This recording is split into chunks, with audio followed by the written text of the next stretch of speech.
হঠাৎ করেই জাপানে আগাম নির্বাচনের ঘোষণা দিলেন প্রধানমন্ত্রী সানায়ে তাকাইচি। সংবাদ সম্মেলনে তিনি জানিয়েছেন 23 জানুয়ারি পার্লামেন্ট ভেঙে দেবেন আর আগামী 8 ফেব্রুয়ারি অনুষ্ঠিত হবে সাধারণ নির্বাচনের ভোট গ্রহণ।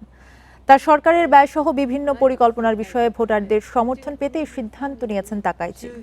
জাপানের প্রথম নারী প্রধানমন্ত্রী হিসেবে দায়িত্ব নেওয়ার মাত্র 3 মাসের মাথায় এই ঘোষণা এলো। আগাম নির্বাচনে পার্লামেন্টের নিম্নকক্ষের 465টি আসনের সবকটিতে ভোট হবে, যা তাকাইচির জন্য প্রথম বড় কোনো নির্বাচনী পরীক্ষা। রাজনৈতিক বিশ্লেষকদের মতে বর্তমানে জাপানের জনগণের মধ্যে তার জনপ্রিয়তাকে কাজে লাগিয়ে ক্ষমতাসীন দলে নিজের অবস্থান আরও শক্ত করতে চান তাকাইচি। একই সঙ্গে নিজের জোট সরকারের সংখ্যাগরিষ্ঠতাকেও মজবুত করতে চাইছেন তিনি।